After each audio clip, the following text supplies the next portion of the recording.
sells newspapers. So I think that you know, the media did everything they could to exploit it and to sell copies of papers. But if Martin was to win his freedom, support from the tabloids was not enough.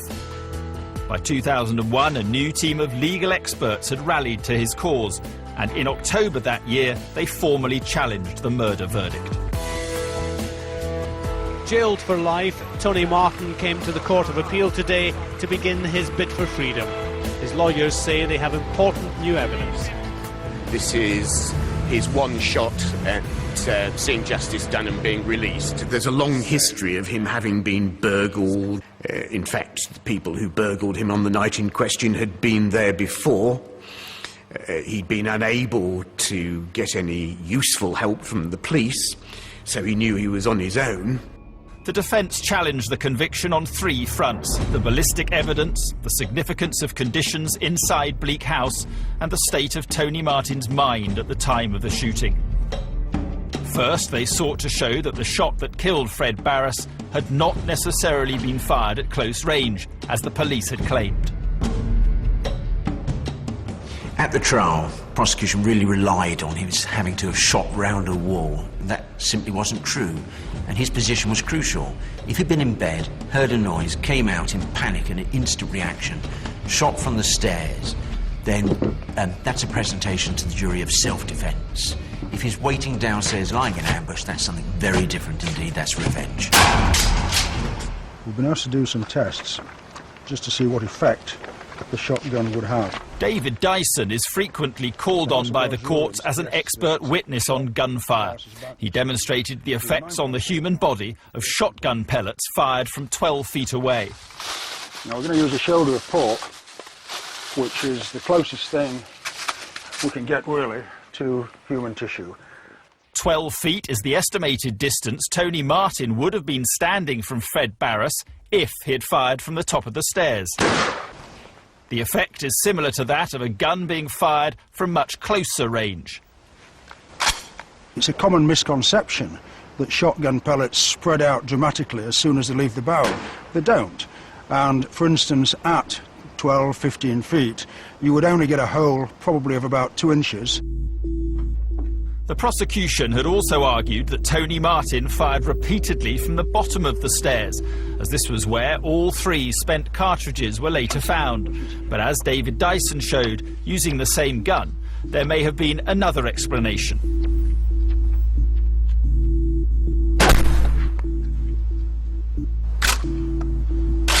A shotgun cartridge could have been fired on the stairs, but retained within the gun. Mr. Martin may then have moved to the bottom of the stairs, and it was that point that he ejected the shotgun cartridge, the spent case that had been fired on the stairs. He then, from that same position, fired 2 more shots, and the cartridges from those 2 shots were ejected at that same point. Therefore, you would get 1 shot fired on the stairs, but 3 cartridge cases found in the same place. But despite the new questions over the ballistic evidence, the appeal judges decided this was insufficient grounds on which to quash the conviction. If Martin's defence team were to win, they needed more fresh evidence. Their next argument centred on the state of Bleak House at the time of the shooting. The prosecution claimed Martin had fitted it with booby traps designed to ensnare burglars. The prosecution did their best to use his interesting house with the ladders and other possible traps to show he was lying in wait. But his house was a mess. A ladder to him was a way to walk where others have stairs. Well, it was one of the nails in the coffin about me being an odd bull.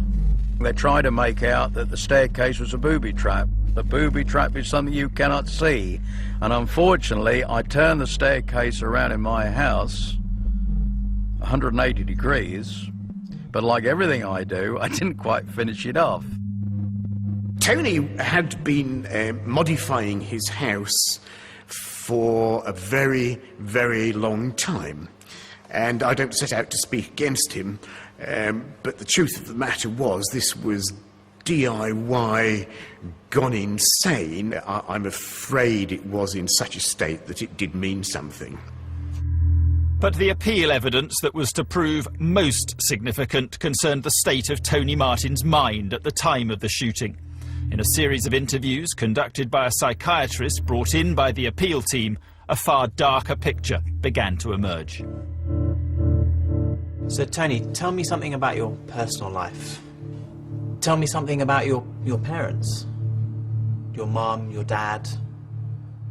I spent quite a few hours trying to interview Mr. Martin, just the two of us, and found him very difficult to interview.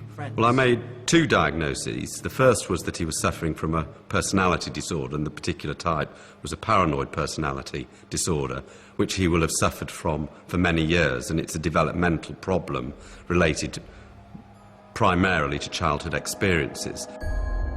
During the interviews, Martin had described how he'd been abused as a child, once by a distant relative and once by a teacher.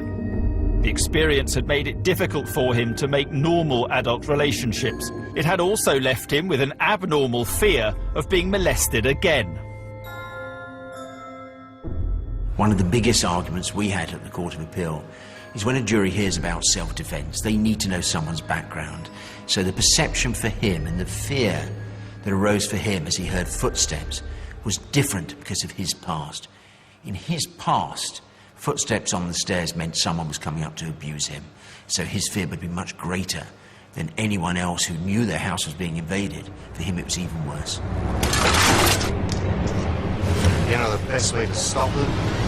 Shoot the bastards! Blow their heads off! In the months before the incident, he developed a moderately severe depressive illness, due partly to serious problems with his physical health, also a previous burglary which had really set him back and made him feel very unsafe. And it was the combination of his personality disorder, which made him quite paranoid, plus the depressive illness, that intensified his fear about being attacked, burgled and violated in some way, to use his word. It was this evidence that ultimately proved crucial. The appeal has been successful. The conviction of murder has been dropped to one of manslaughter on the grounds of diminished responsibility. The court reduced Martin's sentence, but even after this judgment, he still had another 12 months to serve.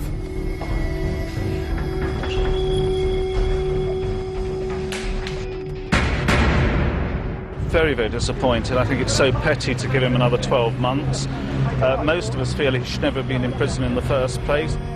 I knew that most of the people, certainly that I'd spoken to about Tony Martin, had a lot of sympathy. I mean, no one wanted a 16-year-old lad to be killed. I suppose my view on these things is that, you know, if you're going to break into someone's house in the middle of the night and something dreadful happens to you,